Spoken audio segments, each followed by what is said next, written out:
This strip in Cape Town, South Africa, divides the beachside community of Strand from the township of Nomzamo. They're only a few meters apart, but the people on each side live very different lives. Strand has backyards and driveways. Nomzamo is much more dense, and the people here have fewer basic services. Less piped water, less internet access, and Nomzamo is majority black, while the area across the line is majority white. If we use dots on a map to represent race, you can see how stark that divide is. If we zoom out to the whole city, we can see it's actually everywhere. And this is the case across much of South Africa. The color of your skin here often determines where you live. It also determines your quality of life.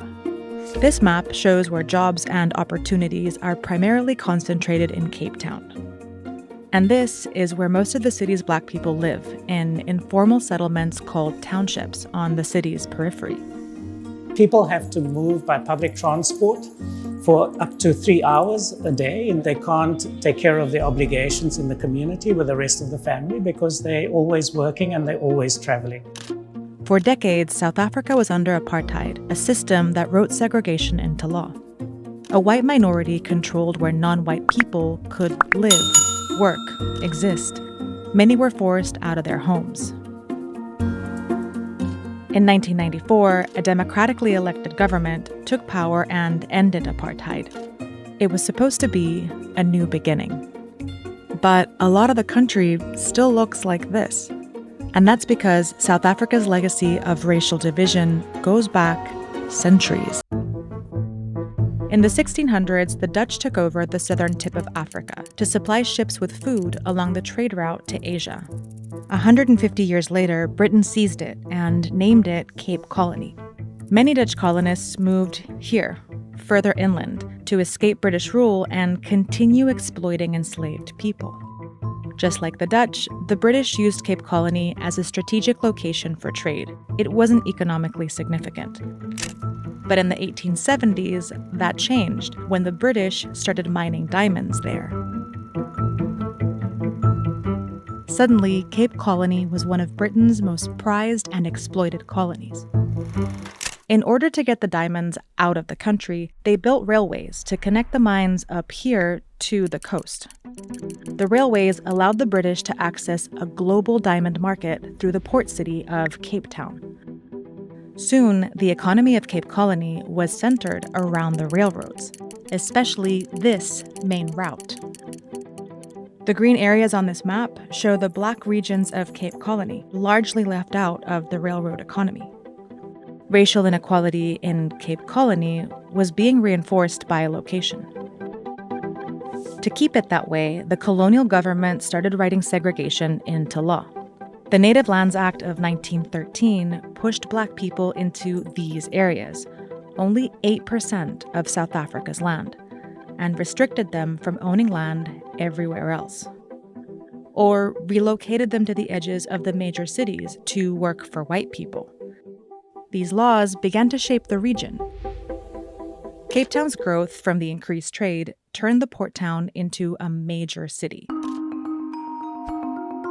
Many migrants from the rest of the colony and elsewhere moved here, to what was then the outskirts of Cape Town, where former enslaved people, merchants, artists, and immigrants were forming a neighborhood called District 6. As the city grew around District 6, so did the neighborhood. For decades, District 6 was a thriving, integrated community. We were a very cosmopolitan, you could say, family almost, because there were people from all different nationalities, from all different walks of life. This was the statement, your child is my child. But it wouldn't last. In 1934, Britain's legal hold in what was now the Union of South Africa officially ended. The remaining white minority, the descendants of Dutch colonists, took control, and they built on the foundation the British were leaving behind. Between 1949 and 1971, the all-white government passed 148 laws solidifying apartheid. Apartheid allowed for the full realization of the ambition of the fascist project in South Africa. In 1950, the Population Registration Act officially classified people by race: white, colored, and native or black, and eventually Asian. Then they made laws saying where people could live. Around the country, Black South Africans were moved into these areas, called homelands or Bantustans. Bantustans were rural areas and had underdeveloped economies. Many of them were in the areas Britain had already excluded from the railway economy, and where black land ownership had been restricted too. Black people were forced to carry passbooks that specified where they were allowed to work or travel to. In cities like Cape Town, the Group Areas Act moved the remaining non-whites into separate urban areas. The most prime land and the land closest to high-valued property was allocated to white people. In 1966, the government declared that District 6 was now a whites-only area. The residents of District 6 received removal letters like this one that said living there was illegal because they were not white. Bulldozers drove into District 6 and razed it to the ground. We lived here. We had a life here. It was very traumatic for a lot of people. It's like ripping out someone's heart. More than 60,000 people were forcibly removed from their homes. This kind of violence against non-white people was commonplace around the country. But after decades of pressure, both from within South Africa and abroad, apartheid rule finally came to an end. The new government lifted restrictions on where people could live. Millions of people who had been excluded from economic development for centuries migrated to major cities looking for basic services and economic opportunity. For any family with no prospect of employment, the most rational, logical choice to make is to migrate to an urban center. They settled where there was empty land, creating townships on the peripheries of major cities, like Cape Town. The government built millions of homes and expanded clean water and electricity.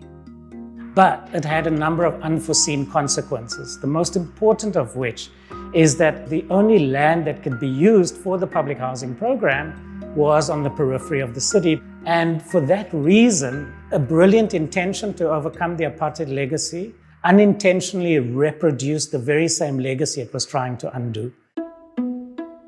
Today, 60% of the mostly black population of Cape Town lives in these townships at the edge of the city. The thing is, Cape Town city center has land to develop, but because of its location, it's valuable.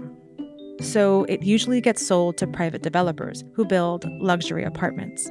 Nearly $1 billion worth of them are going up by the coast. But right in the heart of Cape Town, by all the expensive developments, District 6 remains largely untouched. The former residents have fought against private development, and they've actually succeeded. Some have even managed to return to houses built by the city. I wanted to come back here where I was born, which was part of our whole family's heritage. I couldn't believe that I was back. It was a sense of relief. But there are still hundreds of claimants waiting to get back to District 6.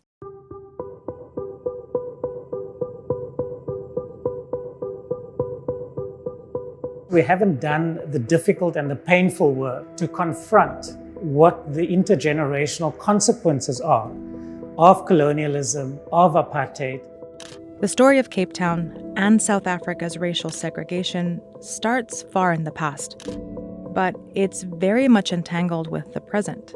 Apartheid and colonialism here are over, but many of the barriers they built have yet to be dismantled. The kind of psychic scars that's left on individuals and on communities, we haven't begun the work of saying, how do we live together, right, in the face of that history?